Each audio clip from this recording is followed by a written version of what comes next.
오늘 주시는 하나님 말씀은 빌립보서 3장 1절로 14절 말씀입니다. 한 절씩 읽겠습니다. 끝으로 나의 형제들아 주 안에서 기뻐하라. 너희에게 같은 말을 쓰는 것이 내게는 수고로움이었고 너희에게는 안전하니라. 개들을 삼가고 행악하는 자들을 삼가고 몸을 상해하는 일을 삼가라. 하나님의 성령으로 봉사하며 그리스도 예수로 자랑하고 육체를 신뢰하지 아니하는 우리가 곧 할례파라. 그러나 나도 육체를 신뢰만 하며 만일 누구든지 다른 이가 육체를 신뢰할 것이 있는 줄로 생각하면 나는 더욱 그러하리니 나는 8일 만에 할례를 받고 이스라엘 족속이요 베냐민 지파요 히브리인 중에 히브리인이요 율법으로는 바리새인이요 열심으로는 교회를 박해하고 그러나 무엇이든지 내게 유익하던 것을 내가 그리스도를 위하여 다 해로 여길 뿐더러 또한 모든 것을 해로 여김은 내 주 그리스도 예수를 아는 지식이 가장 고상하기 때문이라. 내가 그를 위하여 모든 것을 잃어버리고 배설물로 여김은 그리스도를 얻고 그 안에서 발견되려 함이니 내가 가진 의는 율법에서 난 것이 아니요 오직 그리스도를 믿음으로 말미암은 것이니 곧 믿음으로 하나님께로부터 난 의라. 내가 그리스도와 그 부활의 권능과 그 고난의 참여함을 알고자 하여 어떻게 해서든지 죽은 자 가운데서 부활에 이르러 하노니 내가 이미 오직 내가 그리스도 예수께 잡힌 바 된 그것을 잡으러 달려가노라. 형제들아 나는 아직 내가 잡은 줄로 여기지 아니하고 오직 한 일 즉 뒤에 있는 것은 잊어버리고 앞에 있는 것을 잡으려고 표대를 향하여 그리스도 예수 안에서 하나님이 위에서 부르신 부름의 상을 위하여 달려가노라. 아멘.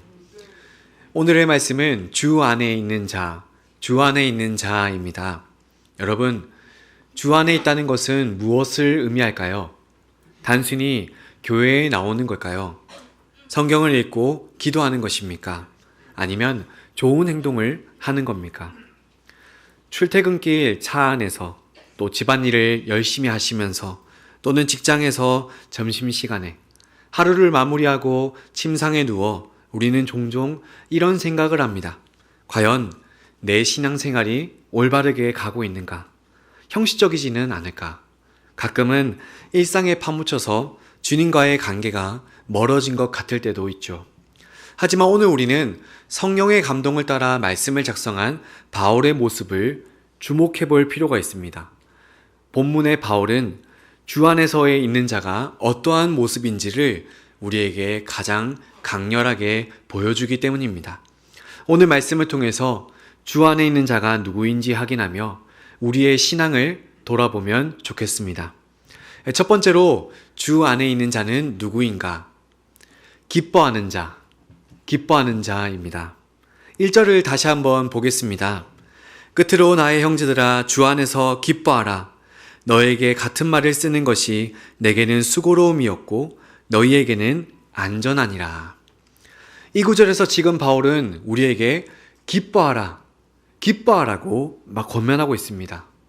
우리 모두 아침에 일어나 거울을 보면서 한숨을 쉬어 보신 적이 있을 겁니다.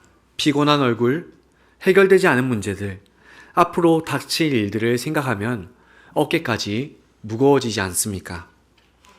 그런데 바울은 지금 어디에 있습니까? 그는 지금 감옥에 있습니다. 당시 감옥은 오늘 우리가 생각하는 감옥과는 사뭇 달랐습니다. 어둡고 습하고 비좁은 공간에서 죄수들은 사슬에 묶여 지내야 했습니다. 화장실도 제대로 없었고 악취가 진동했으며 밤에는 벌레들도 기어 다녔을 겁니다. 그런데 그런 극심한 환경에 처한 사람이 지금 우리에게 뭐라고 권면합니까? 기뻐하라. 뭐라고요? 기뻐하라. 권면하고 있습니다. 제가 군 생활 중에 겪었던 일이 생각납니다. 당시 대대 군종병으로서 성탄 행사를 준비하던 중 한 후임병이 스마트폰을 탁 꺼내 들고서 제게 형 V해봐 라면서 제 사진을 찍었습니다. 당시에는 휴대폰을 소지하면 안 되기 때문에 얼떨결에 사진은 찍혔지만 야 이거 걸리면 큰일 나는 거 아니야? 라고 소리치니 그 친구가 제게 말하더군요. 형, 걱정하지 마. 2달 동안 한 번도 안 걸렸어. 예, 그렇게 기분 좋게 행사 준비도 마치고 부대로 복귀했습니다. 그런데 그날 밤 행정실에서 제 이름을 다급하게 불렀고 일이 터지고 말았습니다. 그 친구가 휴대폰을 소지하고 있다는 사실을 행정보급관님에게 들켜버린 겁니다. 하필 제가 사진 찍은 날에 말이죠. 제게 행보관님이 물었습니다. 이면우, 너 제가 휴대폰 갖고 있는 거 알고 있었어, 몰랐어? 몰랐습니다. 그런데 탁 행보관님이 휴대폰을 들고서 사진을 띄우고선 제가 말합니다. 이래도 몰라? 제 부위하는 사진을 보여준 거죠. 행보관님은 대대군종병이 거짓말을 했다, 휴대폰 소지 사실을 알리지 않았다라는 이유로 저를 영창으로 보내버렸습니다. 3일간 영창이라는 감옥 같은 곳에서 지내게 된 거죠. 여러분 상상이 되십니까? 기분이 어땠을까요? 네, 물론 거기서 제가 3일 동안 신약 성경 1독을 하고 왔지만 모든 게 불편하고 속상했습니다. 억울하기도 했죠. 왜 내가 갇혀야 하는가? 그런데 바울은 그보다 훨씬 더 극심한 환경 속에서 기뻐하라고 말하고 있습니다. 그리고 실제로 누구보다 기뻐하고 있죠. 이것이 세상이 말하는 기쁨과 성경이 말하는 기쁨의 차이일 것입니다. 성경에서 이런 초월적인 기쁨의 사례를 보여준 예가 있죠. 바로 바울과 실라입니다. 사도행전 16장에 보면 그들은 빌립보에서 복음을 전하다 매를 맞아 붙잡히고 감옥에 갇히게 됩니다. 그리고 간수들은 행여나 바울과 실라가 도망이라도 갈까 싶어 그들을 가장 깊은 감옥 속에 가두고서 그 발을 착고에 채워뒀습니다. 그런 절망적인 상황 속에서 바울과 실라는 무엇을 했을까요? 복음을 전하는데 하나님 왜 이런 부당한 일을 당해야 합니까? 불평을 했을까요? 아닙니다. 사도행전 16장 25절을 보시면 한밤중에 바울과 실라가 기도하고 하나님을 찬송하며 모든 죄수들이 그 찬송을 들었다고 합니다. 여기 바울과 실라가 기도하며 하나님을 찬송하는 가운데 느꼈을 감정이 무엇이겠습니까? 기쁨이죠. 그들은 무척 기뻐했습니다. 여러분이 반대로 이 상황에 놓여 있다고 생각해 보십시오. 매를 맞아 온몸이 상처투성이가 되었습니다. 깊은 감옥 속에 발이 착고에 단단히 묶여 있습니다. 우리는 감기만 걸려도 예배에 집중하기 어려울 때가 있죠. 비 오는 날 차가 막히거나 눈 오는 날 버스가 밀리면 예배 참석을 망설이기도 합니다. 하지만 바울과 실라는 육체적인 고통과 부당한 대우를 받는 그 상황 속에서도 기도하고 하나님을 찬송했습니다. 그리고 누구보다 기뻐했죠. 이것이 성경이 보여주는 기쁨의 초월적인 사례입니다. 여러분, 우리의 일상에서도 이러한 모습을 볼 수 있죠.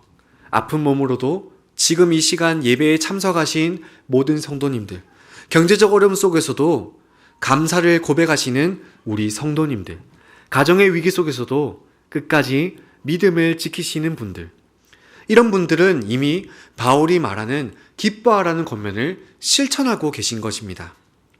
여러분, 빌립보서는 바울이 작성한 서신서 중에 기쁨의 서신이라는 별명이 있습니다. 4장이라는 무려 짧은 서신서 속에서 기쁨과 관련된 단어를 무려 16번이나 사용하고 있습니다. 감옥의 어두운 환경, 그 우울한 환경 속에서 썼다고 믿기 어려울 정도로 이 편지는 기쁨으로 넘쳐오르고 있죠. 자유를 빼앗긴 사람이 자유에 대해 알려주고 있고요. 고통 속에 있는 사람이 기쁨에 대해 이야기를 하고 있는 겁니다. 이것이 성경이 보여주는 기쁨의 반전입니다.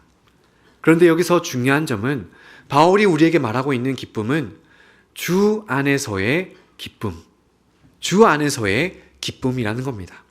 이것은 세상의 기쁨과는 근본적으로 다릅니다. 세상의 기쁨은 어떠합니까? 상황에 따라, 환경에 따라 좌우됩니다. 좋은 일이 생기면 기뻐하고요. 나쁜 일이 생기면 슬퍼하죠. 그러나 주 안에 있는 자의 기쁨은 다릅니다. 이 기쁨은요, 상황과 환경을 훨씬 초월합니다. 왜 그렇습니까? 이 기쁨의 근원이 우리의 환경이나 상황이 아니라 오직 주님에게 달려있기 때문입니다. 더욱 놀라운 점은 그 주님은 우리를 향하여 항상 신실하시고 변함이 없으시다라는 것이죠. 그래서 우리가 주 안에서 기뻐할 때 이 기쁨 역시 어떻게 되는가? 우리의 마음 속에서 상황과 환경을 초월한 기쁨이 우리 속에서 끝없이 솟아오르게 되는 것입니다. 예수님은 요한복음 15장 11절에서 이렇게 말씀하셨습니다. 내가 이것을 너희에게 이름은 내 기쁨이 너희 안에 있어 너희 기쁨을 충만하게 하려 함이라. 아멘. 여러분 명심하십시오. 예수님 안에 있는 기쁨, 그것은 환경이나 상황에 좌우되지 않습니다. 바울이 감옥 안에서도 기뻐할 수 있었던 그 비결이 바로 여기에 있었던 것입니다. 사랑하는 성도 여러분, 여러분 중에도 혹시 지금 감옥에 갇힌 것 같은 상황에 놓여 계신 분이 있으십니까? 질병의 감옥, 관계의 감옥, 또는 경제적인 어려움의 감옥, 또 자신의 실패와 죄책감이라는 감옥에 갇혀 계신 분이 있으십니까? 그럼에도 불구하고 이 시간 이 사실을 믿음으로 받아들이시기 바랍니다. 그 상황에도 주님은 여러분과 함께 하십니다. 여러분은 주님 안에 있습니다. 그 사실을 확신하심으로 환경과 상황을 초월하시는 주님과 함께 기쁨을 누리시게 되기를 바랍니다. 아멘. 1절의 하반절을 이어서 보면 바울이 계속해서 이렇게 말합니다. 너희에게 같은 말을 쓰는 것이 내게는 수고로움이었고 너희에게는 안전하니라. 바울은 지금 기뻐하라 라고 반복해서 말하는 것이 자신에게는 조금도 전혀 수고롭지 않다고 말하고 있습니다.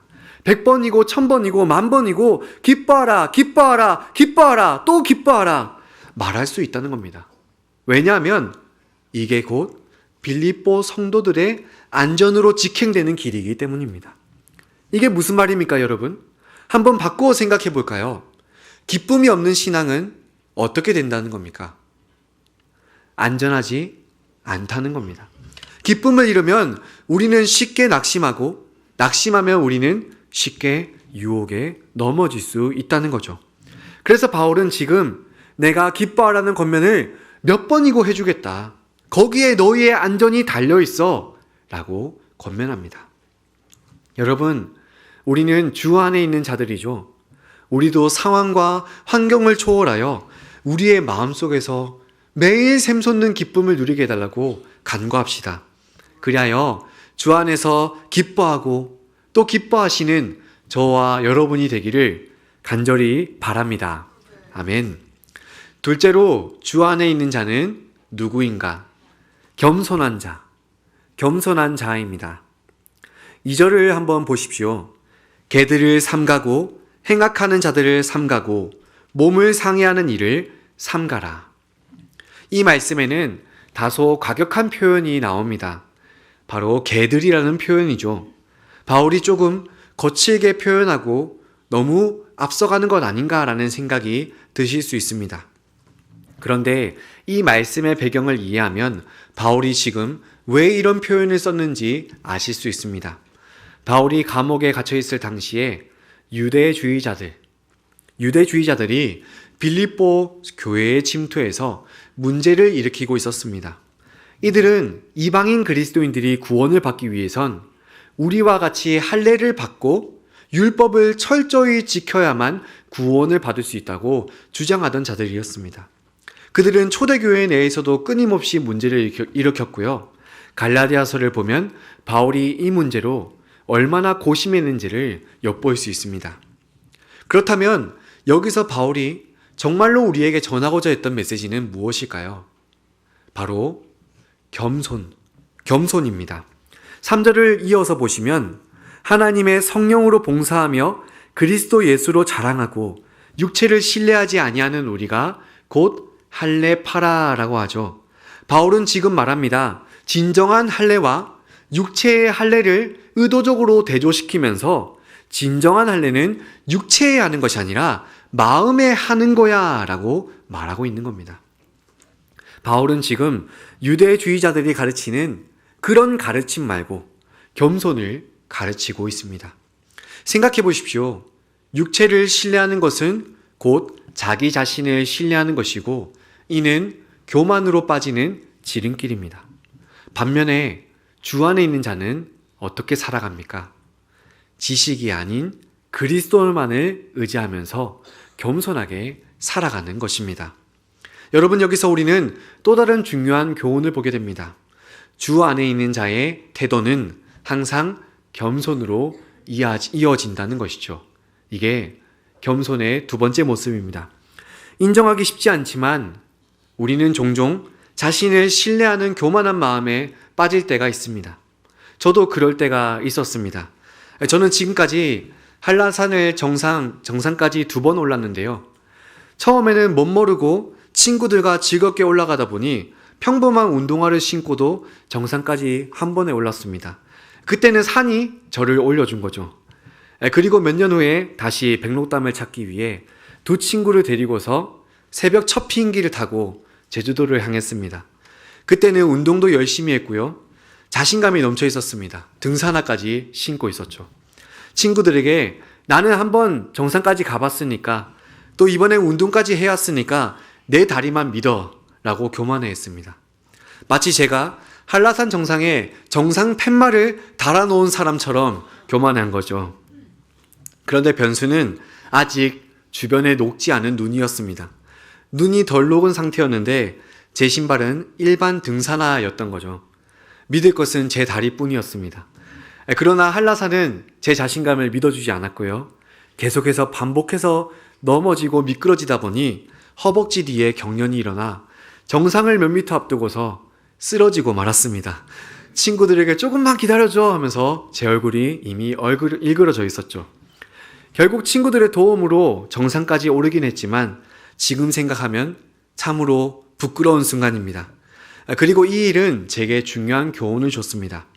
경험 한 번으로 전문가가 된 것처럼 행동하는 것이 얼마나 위험한지, 그리고 자만심이 얼마나 저를 쉽게 무너뜨릴 수 있는지를 말이죠. 여러분, 이러한 경험은 영적인 여정에서도 동일하게 이어집니다. 우리가 나의 영적인 어떠한 지식이나 영적인 경험에 의존할 때 우리는 쉽게 넘어질 수 있습니다. 겸손하게 주님께 의지할 때만이 우리는 진정한 영적 등정을 이룰 수 있는 것입니다. 4절로 6절을 보시면 아시겠지만 바울 자신도 육체적으로 자랑할 것이 굉장히 많았습니다. 8일 만에 할례도 받았고요. 이스라엘 족속이었으며 그 중에서 베냐민 지파요. 히브리인 중에 히브리인이요. 율법으로는 바리새인이요. 열심으로는 교회를 박해하고 율법에 의로는 흠이 없는 자. 그게 바울이었습니다. 당시 유대 사회에서 이보다 더 좋은 스펙이 있었을까요? 그는 완벽한 유대인이었습니다. 자신의 혈통, 교육, 종교적 열심, 도덕적까지 그는 모든 면에서 자랑할 것이 차고 넘쳤습니다. 그러나 7절로 8절에서 바울이 우리에게 뭐라고 말합니까? 함께 7절과 8절을 읽어볼까요? 시작! 그러나 무엇이든지 또한 모든 것을 해로 여김은 내 주 그리스도 예수를 아는 지식이 가장 고상하기 때문이라. 내가 그를 위하여 모든 것을 잃어버리고 배설물로 여김은 그리스도를 얻고. 아멘. 여기서 바울은 자신이 가졌던 모든 성취와 특권을 뭐라고 여긴다고 합니까? 배설물입니다. 우리말에는 단순히 배설물로 번역해뒀지만 원어적으로 보면 사실 이보다 훨씬 더 심한 의미, 쓰레기, 오물, 심지어 똥에 가까운 의미를 사용한 겁니다. 그가 이렇게 생각한 이유가 무엇이겠습니까? 그리스도를 아는 그 지식이 세상 무엇보다 자신의 스펙보다 훨씬 더 중요하다는 것을 깨달았기 때문입니다. 성경에서 이런 극적인 겸손의 예를 보여준 인물이 있습니다. 그는 예수님의 길을 예비하던 세례 요한입니다. 요한복음 3장에서 세례 요한의 제자들이 불평합니다. 예수님께서 세례를 베푸시고 많은 사람들이 자신들에게 오는 게 아니라 예수님께 향하고 있다라고 불평하고 원망한 것입니다. 그때 세례 요한이 어떻게 반응했습니까? 예수님은 흥하여야 하겠고 나는 쇠하여야 하리라. 여러분, 이것이 주 안에 있는 자가 보이는 겸손의 자세입니다. 또한 이런 겸손을 몸소 실천해서 보여주신 겸손의 왕, 우리 예수님이 계시죠. 마태복음 11장 29절에서 나는 마음이 온유하고 겸손하니 라고 예수님이 자신을 계시해 주셨습니다. 그러나 예수님은 자신이 하나님의 아들이라는 정체성을 단 한순간도 내려놓지 않으셨죠. 예수님의 겸손은 자신의 정체성을 부정하는 것이 아니라 그 능력을 항상 다른 사람을 높이고 세워주는 데에 사용하셨습니다. 그래서 궁극적으로 우리 주님이 보여주신 일이 무엇입니까? 제자들의 발을 무릎을 꿇고 하나하나 다 씻어주신 장면이죠. 하나님의 아들이신 저 크신 예수님께서 종의 모습으로 제자들의 더러운 발을 하나하나 씻겨주신 겁니다. 여러분, 이것이 진정한 겸손입니다. 오늘날 우리 사회에서는 자기 PR이 굉장히 중요합니다. SNS에서는요, 끊임없이 자신의 성취를 가시하고 장점을 드러내기에 바쁩니다. 취업시장에서도 자신을 드러낼 줄 아는 사람이 경쟁에서 우위를 차지합니다. 이런 환경을 살아가는 우리의 삶이 겸손을 말한다는 것은 약간 손해를 보는 것 같고 약점을 짊어지는 것처럼 여겨지기도 합니다. 그러나 여러분, 주 안에 있는 자는 다릅니다. 주 안에 있는 자는 자신이 아니라 그리스도를 자랑합니다. 자신의 성취가 아니라 그리스도의 십자가를 자랑하죠. 자신의 힘, 능력, 스펙이 아니라 오직 그리스도의 능력을 의지합니다. 사랑하는 성도 여러분, 여러분은 어떻습니까? 바라기는 나는 숨기고 우리의 삶의 이유와 능력이 되시는 우리 주님만 높이는 저와 여러분이 되기를 주님의 이름으로 축복합니다. 아멘. 계속해서 주 안에 있는 자는 누구인가에 대해 생각해 보고 있습니다. 주 안에 있는 자는 기뻐하는 자, 겸손한 자라고 했습니다. 마지막 세 번째로 주 안에 있는 자는 사명자입니다. 10절부터 14절까지 조금 길지만 우리 함께 한 목소리로 다시 한번 말씀을 읽어보겠습니다. 시작. 내가 그리스도와 그 부활의 권능과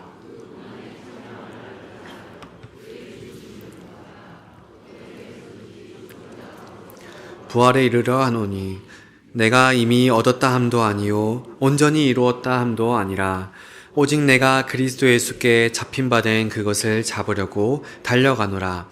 형제들아, 나는 아직 내가 잡은 줄로 여기지 아니하고 오직 한 일, 즉 뒤에 있는 것은 잊어버리고 앞에 있는 것을 잡으려고 표대를 향하여 그리스도 예수 안에서 하나님이 위에서 부르신 부름의 상을 위하여 달려가노라. 아멘. 이 구절들에서 바울은 자신의 인생 목표를 다음과 같이 소개하고 있습니다. 그의 목표는 그리스도를 알고 경험하며 그의 죽음과 부활에 동참하며 그리스도께서 자신을 위해 예비해 두신 그 목적을 향해 끝없이 달려가는 것이었습니다. 여러분, 오늘이 몇 월 며칠이죠? 벌써 3월 9일, 3월의 둘째 주입니다. 우리는 삶을 살아가면서 자주 목표와 계획을 세웁니다. 엊그제 같은 1월 1일에 우리는 새해 목표를 다짐하고 세웠고요. 또 주일마다 매주 한 주의 계획을 세우죠. 하지만 몇 달이 지나면 그 계획들이 어디로 갔는지 찾기 어려울 때가 많은 것 같습니다. 그런데 여러분, 본문의 바울의 모습을 주목해 보면요, 그는 목표를 향해 달려가기를 그 열정이 조금도 식지 않고 있고 그 목표가 조금도 흔들리지 않고 있습니다. 여러분, 다른 건 몰라도 감옥에 갇혀있는 한 사람이 달려간다라는 표현을 쓴다는 게 참으로 아이러니하지 않습니까? 그는 물리적으로 지금 한 곳에 묶여 있습니다. 그런데 어떻게 달려갈 수 있다는 겁니까? 세상이 그를 옥죄해 오더라도, 그를 붙잡는다고 하더라도 그의 영혼은 누구도 붙들 수 없기 때문입니다. 누구도 묶어둘 수 없었기 때문이죠. 그의 영은 누구보다 자유로웠고 그의 사명은 멈추지 않고 있었던 것입니다. 여기서 우리는 마지막 중요한 교훈을 보게 됩니다. 주 안에 있는 자는 어떻게 살아갑니까? 어떤 상황에도 사명을 따라 살아갑니다.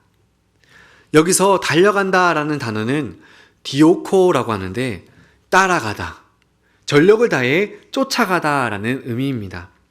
이 단어는 원래 사냥에서 사냥꾼이 사냥감을 쫓을 때 쓰는 표현하는 단어입니다. 바울은 지금 이 강렬한 언어를 통해서 우리에게 무엇을 말하고 있습니까? 자신이 그리스도를 알기 위해서, 그의 죽음과 부활에 동참하기 위해서, 하나님이 예비하신 목적을 향해 달려가기 위해서 전력을 다해 향하고 있다는 것을 표현하고 있습니다. 우리 주변을 보면 이런 분들이 계시죠. 매일 아침 일찍 일어나 출근 전에 성경을 읽고 기도하시는 분들, 주말에도 교회 봉사와 또 시간을 내어 단기 봉사 활동에 열정을 담아 내시는 분들, 은퇴 후에도 쉬지 않고 교회를 위하여 섬기시는 분들, 한 목장 한 영혼 세례주기를 위해서 이름을 적으시고 날마다 기도하시는 성도님들, 이런 분들이 각자의 사명을 향해 달려가는 분들 아니시겠습니까?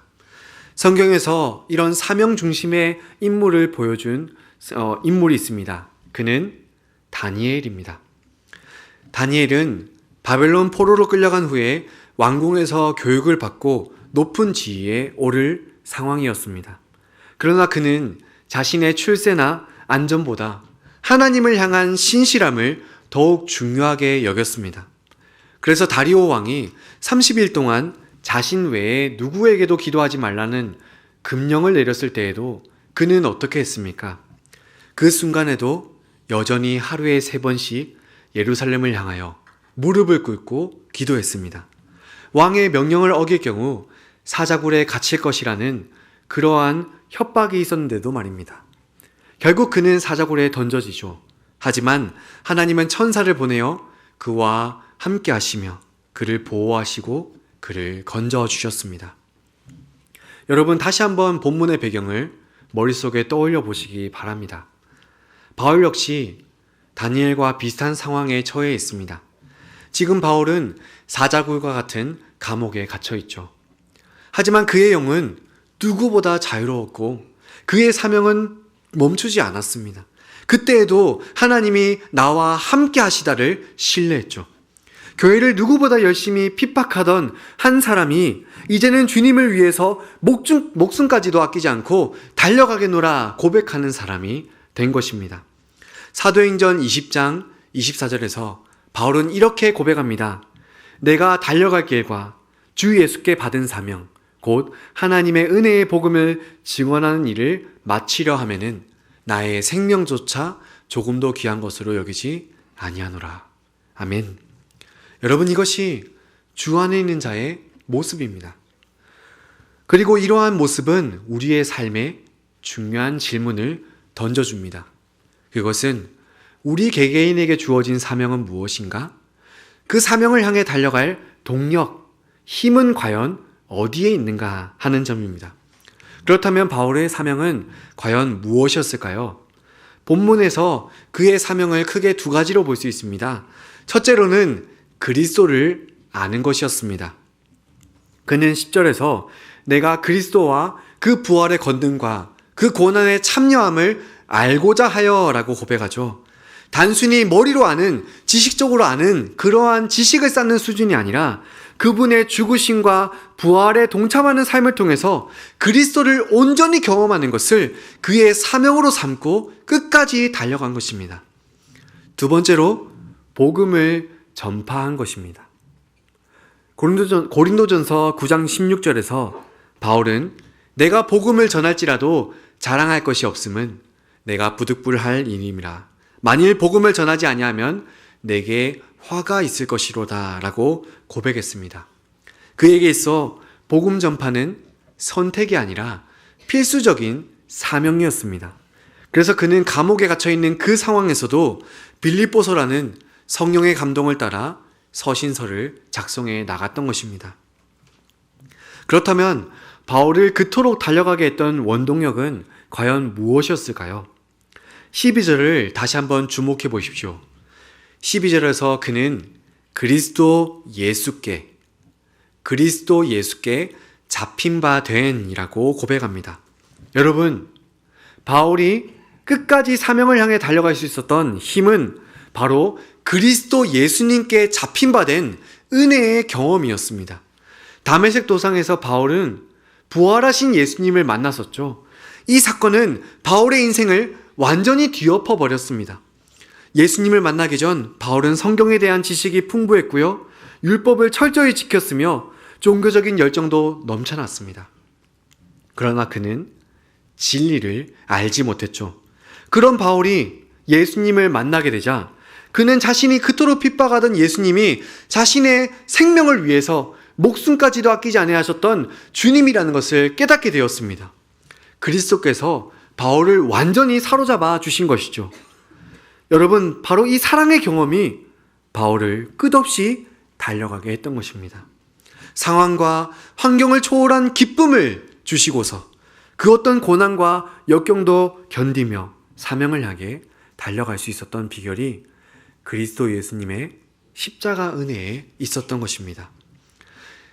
사랑하는 성도 여러분, 우리의 사명, 우리의 동력 역시 바울과 다를 것이 없습니다. 우리도 날마다 그리스도를 알아가야 하는 사명을 품고 살아가야 합니다. 주님을 더욱더 아는 것이 바로 거기에 영생이 있기 때문입니다. 또한 우리도 그 주님을 증거하기 위해서 힘을 다해야 하죠. 그 사명을 이루기 위해서 주님이 우리에게 주신 지상명령을 따라서 달려갈 우리의 동력 역시 바울과 다를 게 없습니다. 그것은 우리의 삶을 사로잡은, 우리의 인생을 뒤바꿔버린 그리스도 예수님의 십자가 사랑입니다. 십자가에서 우리를 위해 죽으시고 부활하신 그 예수 그리스도의 사랑이 우리의 삶을 다시 한번 사로잡을 때, 거기에 다시 한번 우리의 마음이 움직이고 뜨거워지고 감격함을 회복할 때 우리는 어떤 상황에서도 사명을 향해, 표대를 향해 달려갈 수 있을 줄 믿습니다.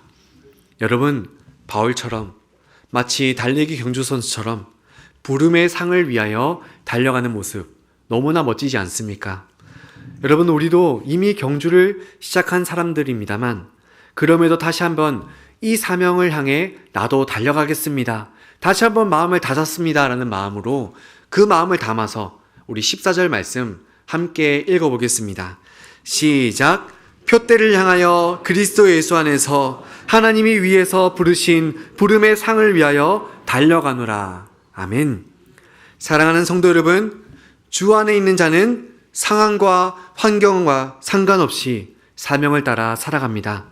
바울이 그러했던 것처럼 우리도 예수님으로부터 받은 사명, 십자가 사랑에 붙들린 자로서 표대를 향해 끝없이 달려가게 되기를 간절히 바랍니다. 아멘. 지금까지 우리는 주 안에 있는 자는 누구인가에 대해 생각해 보았습니다. 주 안에 있는 자는 기뻐하는 자요, 겸손한 자요, 사명자라고 했습니다. 그리고 이 세 가지 특징의 중심에는 예수 그리스도 십자가 사랑이 있습니다. 우리 기쁨의 근원이시고 우리 겸손의 모범이시며 우리 사명의 기초 예수님이 계시죠. 이 시간 우리 자신을 한번 돌아봅시다. 과연 내가 주 안에 있는가? 상황과 환경을 초월하는 기쁨을 가지고서 그리스도만을 자랑하는 겸손함을 가지고서 하나님이 주신 사명을 향해 달려가고 있는가? 빌립보서 4장 13절에서 바울은 내게 능력 주시는 자 안에서 내가 모든 것을 할 수 있느니라 라고 고백했습니다. 여러분, 우리도 주 안에 있을 때 우리에게 주어진 사명과 그 모든 목표를 향해 달려갈 힘을 얻게 될 줄 믿습니다. 상황과 환경을 초월한 기쁨을 가지고서 함께 손잡고 사명을 향해 달려가시는 저와 여러분이 되기를 주님의 이름으로 축원드립니다. 아멘. 우리 함께 이 시간 찬양하며 나아갑시다. 표대를 향하여. 사랑이 풍성하신 하나님 아버지, 오늘 말씀을 통하여 주 안에 있는 자가 어떠한 모습을 가지고 살아가는지 보게 하심 감사합니다. 여기 모인 우리 모두가 주님 안에서 참된 기쁨을 누리고 겸손함으로 그리스도만을 자랑하며 주신 사명을 향해 달려가는 삶 살게 하여 주시옵소서. 우리도 눈앞에 직면한 여러 어렵고 힘든 상황이 있을 수 있습니다. 때로는 그런 상황이 펼쳐질지라도 바울처럼 한결같이 기뻐할 수 있는 믿음을 허락하여 주시고 세상의 기준이 아닌 그리스도의 기준으로 살아가게 하여 주시옵소서. 우리의 모든 것이 배설물과 같다 고백했던 바울처럼 오직 그리스도만이 가장 귀하고 고상한 것이 되게 하여 주시옵소서. 환경과 상황을 초월하여 기뻐하며 그리스도만을 자랑하고 주님이 주신 사명을 위해 달려가기를 포기하지 않는 우리가 되기를 간절히 소원하오며 이 모든 것 예수님의 이름으로 기도드립니다. 아멘. 지금은 우리 구주 예수 그리스도의 은혜와 하나님 아버지의 변함없는 영원한 사랑하심과 성령 하나님의 교통하심이 주 안에서 기뻐하며 겸손함으로 그리스도를 자랑하고 사명을 향해 달려가고자 나아가는 모든 샘물 성도님들의 머리 위에 영원토록 함께 계실지어다. 아멘.